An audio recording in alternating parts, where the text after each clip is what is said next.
So there's that. Thank you, Trace. Here with more, Kat Timpf is a Greg Gutfeld Show correspondent, and Richard Fowler, nationally syndicated radio talk show host and a Fox News contributor. Kat, well, I mean, you know, the Fatal Attraction thing is a bit stomach churning, I thought. Yeah, absolutely. And it sounds like a trite talking point to say, what if someone on the right had done that to someone on the left? But in this case, it's true. You can't deny that it's true. They would be saying, look at, they're suggesting that the only way she got anywhere is being sexual and violently sexual. And it seems like now that they're on the other side of things, they're having trouble sticking to their own rules of what they said wasn't and was not acceptable to treat another person.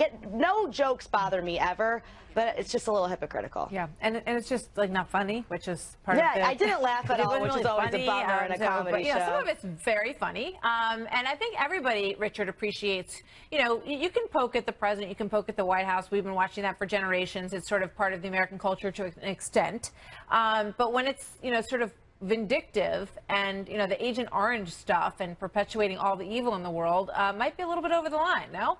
Well, yeah, I think this Kellyanne Conway piece at Saturday Night Live was a little bit over the line.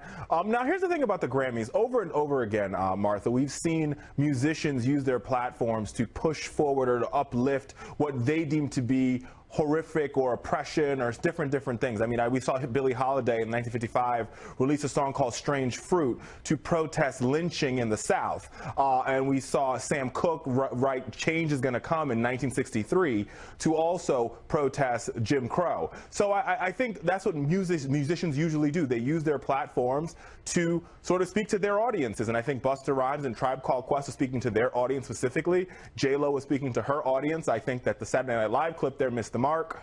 But I don't think the Grammys I don't think anything was wrong with the Grammys. I think it's the job of musicians to sometimes be political. Maybe it's the time perspective that's difficult, but the two examples that you gave are genuinely moving and powerful. And sometimes it feels like some of this stuff is, shallow and not necessarily based on real facts. I mean, we did the immigration story earlier tonight, Kat.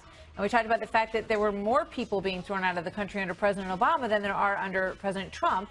And I don't remember them marching up people of all different backgrounds onto the stage and pointing at them and saying that, you're going to be kicked out of the country. You're going to be kicked out of the country. That's what I saw last night.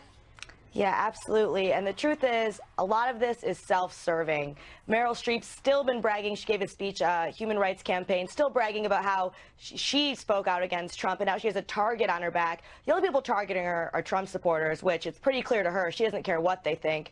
Everybody out there is acting like a hero, but I didn't see any heroes of the Grammys last night, except, of course, for Rihanna with that diamond flask. That's a hero. You don't think Beyonce's performance was heroic? Oh my! I don't know what that was. I don't know what that was. I thought it was beautiful. It was like a worship. Rihanna, way cooler to hang out with. I thought it was definitely Bruno beautiful. Mars was 10 times better, but anyway, that's just me. Thanks, you guys. Good to see you all. Thank you.